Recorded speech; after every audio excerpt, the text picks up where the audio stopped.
Coming up next on The Voice of Alabama Politics, our special guest is Dr. Scott Harris, Public Health Officer for Alabama. Also, Chip Brownlee takes a look at COVID by the numbers. And police and protesters take to the streets.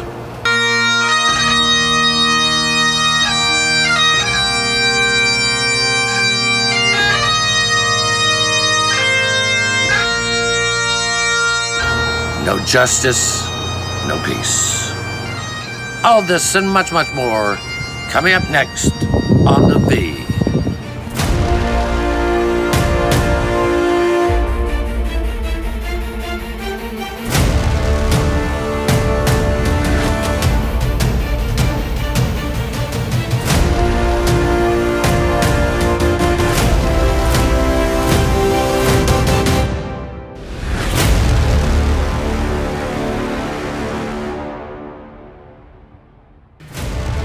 Welcome to The Voice of Alabama Politics, where we tackle the tough issues so you have the hard facts.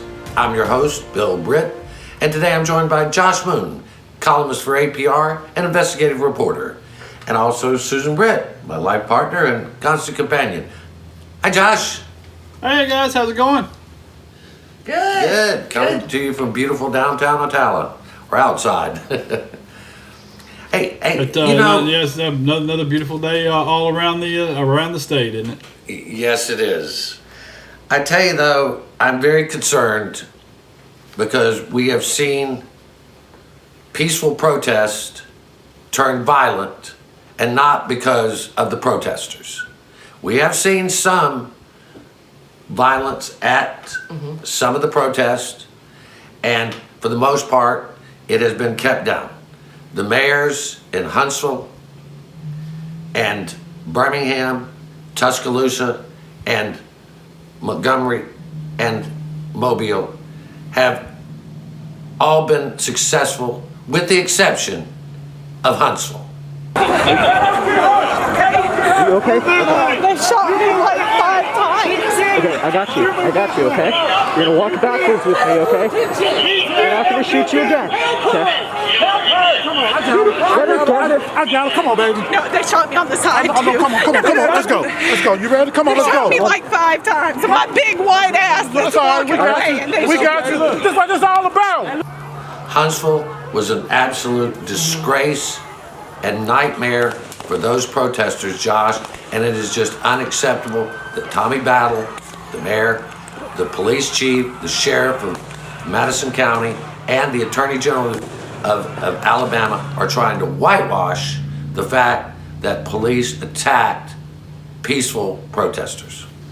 Yeah, and that's a good word to use, is they attacked peaceful protesters. You kind of got the sense that they bought into social media rumors about what was going to go down in Huntsville, and and it just is. It seemed as though at any sign they were looking for any indication to go in and deploy tear gas and shoot people with rubber bullets and chase people all through the streets, randomly spraying them with pepper spray and up until that point, there was no indication whatsoever that there was anything nefarious that was going to take place. The crowd had been fairly subdued. They'd had a good meeting led by the NAACP, and at the end of it, there were some emotions that were running high, as you might expect. I don't know why anyone would have thought differently about that, but they started the march around, and I know the police keep saying, or the police chief and mayor and everybody keeps saying, well, they didn't have a permit. Well, you don't really need to do that. It's in the law that if you're not blocking streets, and police can direct you to a place, but if you're in an impromptu gathering over a breaking news event, it's your right as an American citizen to peacefully assemble. You don't have any right whatsoever now to do bad things, but you do have a right to peacefully assemble and air your grievances about the government. And look, none of us condone violence. I understand how people are upset, but what we're looking at here, in my opinion, Susan, is a watershed moment in which black citizens, even being joined by white citizens, are calling for the promise of the Declaration of Independence and our Pledge of Allegiance to be fulfilled finally. They're not asking for any special treatment. They're being asked to be treated equally under the law, and that there's justice and liberty for everyone. I mean, that's really all these protests are about. Now, they were sparked because of the murder of George Floyd, but this is about systemic racism that's been a part of our culture for a long, long time. But we don't need protest of police violence answered with more police violence. Right. Well, there wasn't any violence in Huntsville to start with. They basically, and the police chief said, it was getting close to dark, and they didn't want to roll the dice, so they went ahead and attacked the crowd. I mean, this is just insane. I mean, they got out their war chest of like water bottles and face masks and eye protection, and that was provoking the police. Yeah, you can't. It's hard for me to listen to you justify spraying them with pepper spray and tear gas, and justifying that by saying, "Well, we thought they were going to do some things." I mean, What is this, a minority report? That's not the way it works. No, this is not the Minority Report where you can, go after people because you think they're going to do something. Right, which is exactly what they did. And listen, and the other thing I think we need to say too is that everyone appreciates police officers, okay, and I do as well. And they're right. The majority of police officers do a great job. They get paid way too little to do that job, and I think they should be paid more. But at the same time, we have come to a point now where we have militarized the police to an extent where I believe they are kind of taking on that mindset of they're out facing enemies now and not governing or not helping protect the peace and the people and serving the people of their communities there. If you want a good example of what it should be, go back to the Andy Griffith Show, and that's what your sheriff and your police officers ought to be, and that's the mindset they ought to have. But instead, we've taken on one of basically soldiers going into a hostile territory. Yeah. And I think that's, when you do that and you dress them up that way, that's the mindset they have. I think you're right. And we don't have enough time to talk about everything. Again, we're not disrespecting anybody. No. And that's what we're calling for. But right now, I was reading an op-ed by Condoleezza Rice, who is a respected Republican black woman, who said she hopes this is a moment like Rosa Parks not getting, refusing to change seats on the bus. And, that's going to take us all coming together. I mean, this is a time we also need to look to our leadership. And if we can't look to our political leadership, Josh, I think we need to have corporate leadership come forward, because I've talked to several leaders in the business community, and they said this is a time to put an end to the racism that we see rampant in the whole country. And how fantastic would it be for the CEOs of Alabama of all states to start to call for the stop of racism and all that coming from the seat of the Confederacy? What a message that would send to the entire United States. Well, they got the power to do it. I can tell you that. They have the absolute power to do it. They have the money. They control what goes on in here, and if they want to do it, listen. I'll tell you this: any of them, I'll work with any of them. I'll work with anybody. Alabama Power, Regions Bank, anybody that wants to work, anybody that wants to do this. I'll help get a message out. I'll help do whatever you want to do. We all will. Well, I think right now we have to come together as a state and a nation and say, look, if any of us are mistreated, then all of us are losing. All we're looking for is equal justice under the law and life, liberty, and the pursuit of happiness for all people. Equally.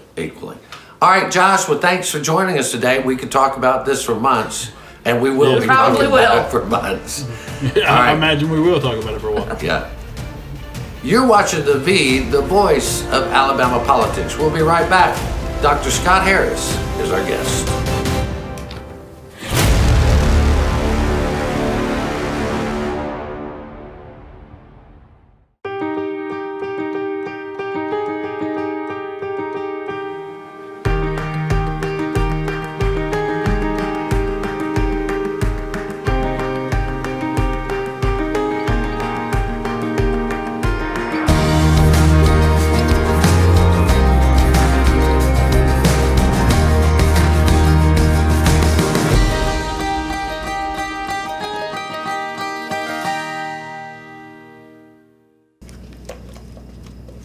What are you doing today, babe? I thought I'd head down to the lake with the guys, do a little fishing. Of course, none of us will be wearing our seatbelts. I'll lose control of the truck, wrap it around a tree, and kill us all. Okay.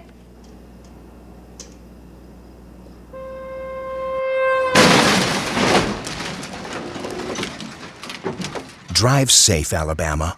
A message from your Alabama Department of Transportation. I'm John Merrill. As your Secretary of State, my goal is to ensure that each and every eligible U.S. citizen that's a resident of Alabama is registered to vote and has a photo ID. If you're concerned about going to the polls on July the 14th, we want to encourage you to download an absentee ballot application at alabamavotes.gov or contact your local circuit clerk. Make sure you enclose a copy of your photo ID when you submit your application. We may not see you in person, but through absentee, we'll see you at the polls.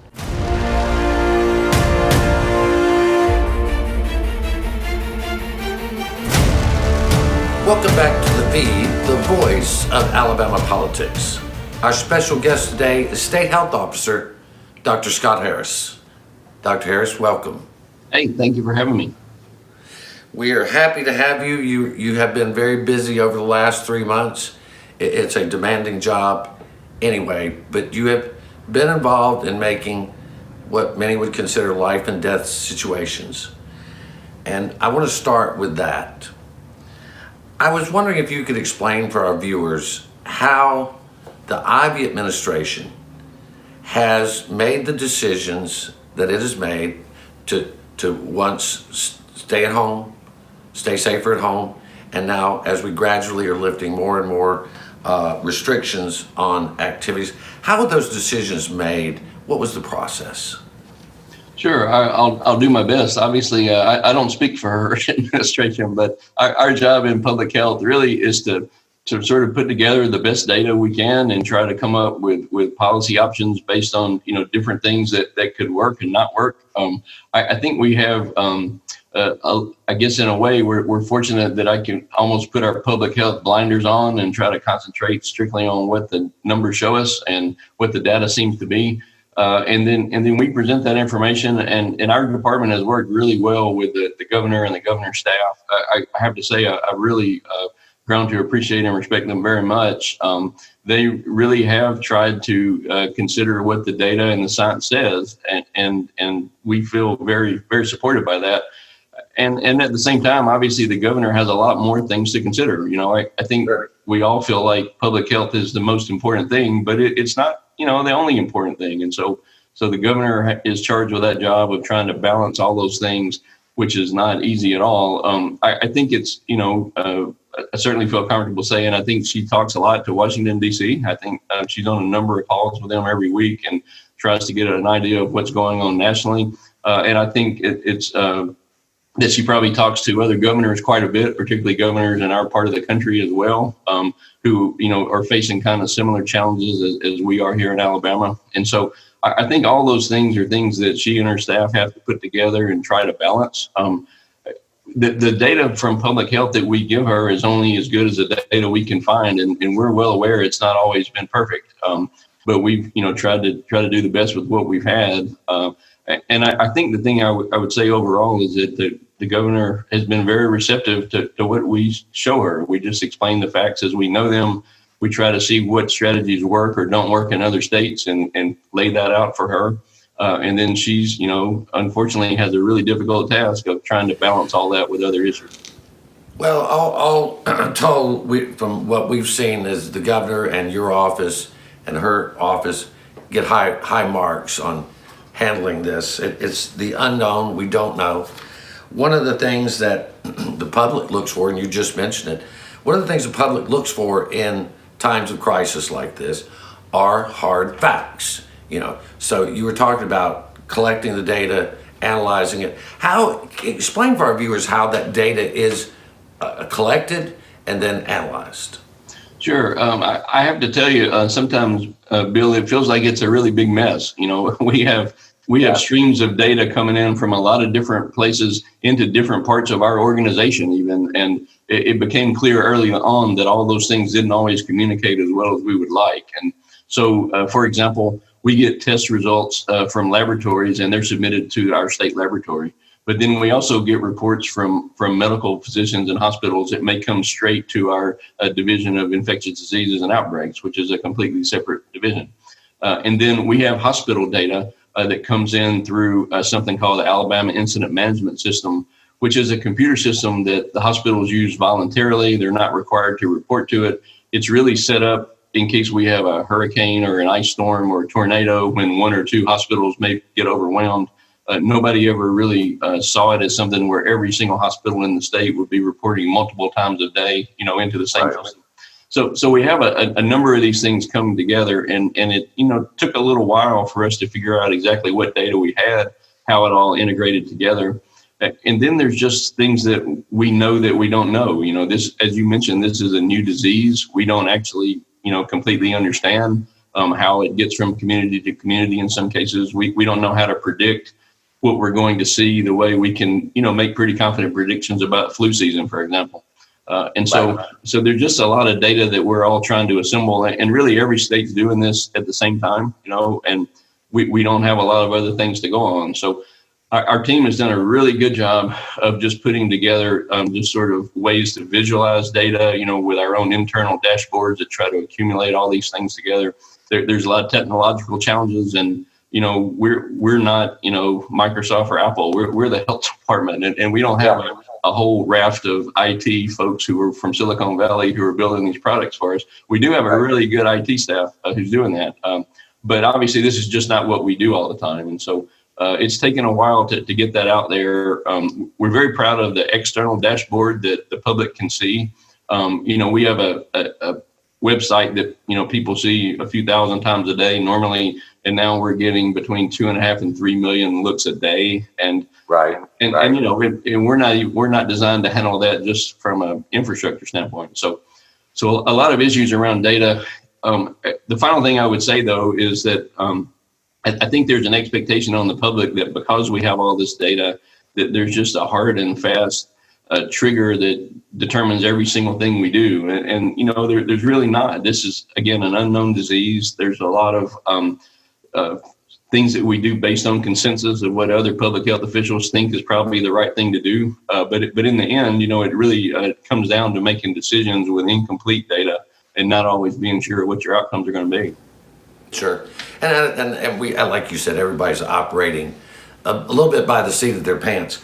We've got about half a minute left, and I do want to ask you, as we've loosened the restrictions on interaction with folks, what is your best advice to people as they're moving out back into the public and back into gatherings and back into restaurants?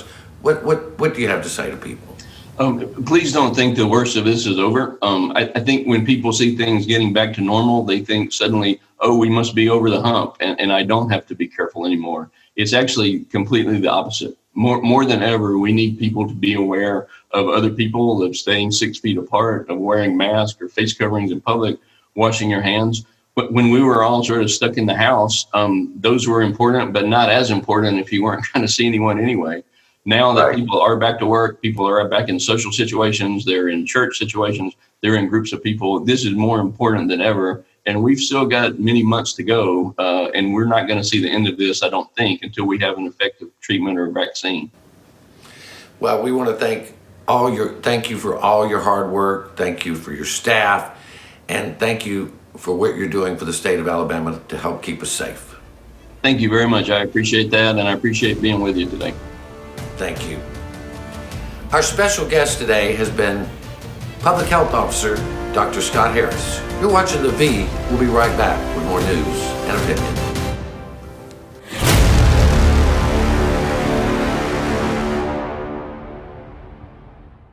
I'm John Merrill. As your Secretary of State, my goal is to ensure that each and every eligible U.S. citizen that's a resident of Alabama is registered to vote and has a photo ID.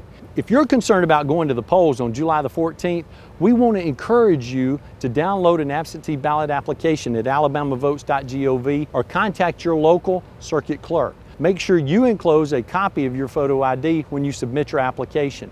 We may not see you in person, but through absentee, we'll see you at the polls.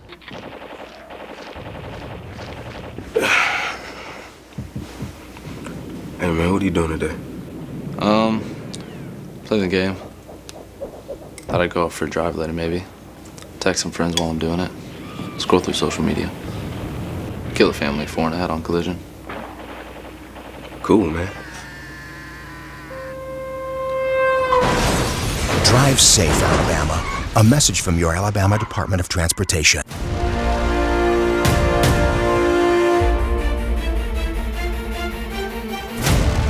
Welcome back to the voice of Alabama politics. We're joined today by Chip Brownlee. How you doing, Chip? I'm doing good. How are y'all? Good. We're great. We're great. We're great. There's been so much going on that the COVID-19 pandemic has kind of been off the table a little bit this week, but it is not over with and it's not off our minds, and neither should it be off anyone else's minds. When we spoke with Dr. Harris earlier, he reminded our viewers that the worst is not over. And we're seeing that because we continue the numbers of cases, deaths, hospitalizations all continue to climb.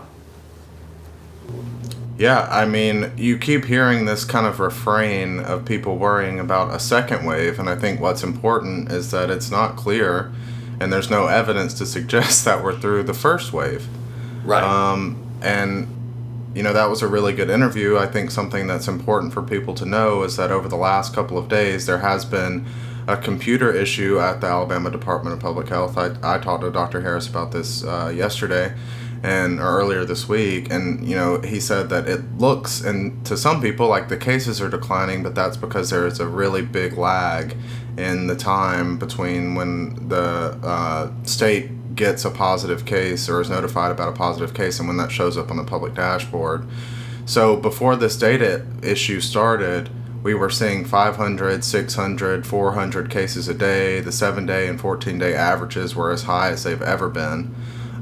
So we're definitely not through this first wave. We saw some kind of peak in mid-April. It dipped back down for a minute and then spiked even higher. And I don't think you can say that's even the first wave done and we're in a second wave. I think we're still in the first wave, and it's not clear when it's going to be over. Aren't we anticipating another spike because of lag in reported cases, the data problems they're having, that there should be another spike coming soon? Yeah, I think it's really important for people to know that this is not the Department of Public Health missing positive cases. This is an issue of them getting the positive cases on the public-facing dashboard. So whenever that issue is fixed, this is a problem with the national vendor of the software that they use, not a Alabama problem. This is a bigger problem than just Alabama. Whenever that issue is fixed, we will see cases go back up again because they're going to put in those positive cases that have been missing from the last week. So we should see some kind of spike. Right, but again, that won't be because it's a spike in cases. It would be because the data is lagging. Mm-hmm. But the cases have been going up, continue to go up. They're not going down. The other thing that we're seeing, Chip, and I know you were tracking this very early on, is we have areas where it's like everything's calm, and then there's a plume of where it's just a massive influx of cases from a particular county or two counties. And let's say like Birmingham, Jefferson County may calm down, and then boom, over in Tuscaloosa, you've got a real outbreak. This is something that they have not figured out yet, how it works or even how to handle it, you know? Yeah, I mean, that's been an issue all over the state. I mean, Montgomery happened that way. As soon as things seemed to calm down in Mobile a little bit, cases spiked in Montgomery. They're still high in Montgomery. Hospitalizations are still very high. The same thing happened in Tuscaloosa. Now you have to look at each individual county because the issue in Montgomery is that the cases were spiking and it was not from a single source. So the Department of Public Health says it was community spread, and it wasn't connected to any single event or business or nursing home or long-term care facility. Right. When you look at some other counties, Walker County over the past couple of weeks has seen a big spike. That was connected to one business. In Tuscaloosa County, the majority of the spike seems to be from several different long-term care facilities in a state psychiatric center that had outbreaks of cases, although there was community spread there as well. So it's not just, you have to look at each individual situation, and I think this is what the Department of Public Health in the state is trying to do. They're trying to get together these contact tracers and epidemiologists who can go in and kind of identify these outbreaks and respond to them quickly. They call it like some kind of a strike force, or a quick response team, and that would be whenever that, and they are doing that, but I think they probably need more resources to be able to really do that on the scale that needs to be done. Well, as we know, since 2010, the employees at the Department of Public Health has been cut drastically, and so when this outbreak happened, we had a diminished staff, so that they're working with a fraction of what they used to have in peaceful times, and they're doing a great job. But again, they are understaffed, they're outgunned and outmanned by this virus, and I think that's one of the times when you have to look and say it was unwise to defund public health so greatly. Yeah, I mean, nobody wants government until you need it. Exactly. So I mean, Absolutely. it's great to cut the costs until you need that kind of infrastructure to be there to respond to a crisis. Yeah, because government is. Yeah, go ahead. Even if you restaff right now, then all of those people have to be trained. So you've got, another lag period. Yeah. Yeah, and I mean, the State Department of Public Health, they say that they have 120 contact tracers, but they're going to need a whole lot more. I mean, you're seeing states like New York, granted they're much bigger states, saying that they're going to need to hire thousands of contact tracers. Alabama won't need that many, but they're going to need several hundred more. And this is a bigger problem than just cuts over time. I mean, those were really detrimental to the department, but they're going to need a whole lot more going forward. And I think hopefully CARES Act money will be spent to do that, but we'll have to wait and see. Well, we got about 30 seconds left. As you continue to look at the data and as you evaluate it, what is the bottom line that you feel we ought to be aware of? I think the bottom line is that this virus has not gone away. The news coverage has definitely dwindled because of the protests, which is, that's a very important issue right now. But the virus is not gone, and I think people still need to take it seriously. We're not through really the first wave.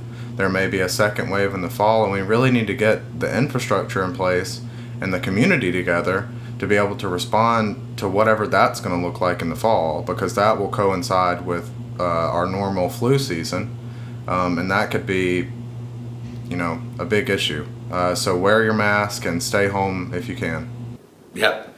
Well, thank you for all the hard work you're doing to keep the people of Alabama informed about COVID-19. You're doing a great job. Thank you, Chip. Thanks for having me. You've been watching the voice of Alabama politics. From all of us here, stay safe, have courage, and have hope. You watch us because we watch them.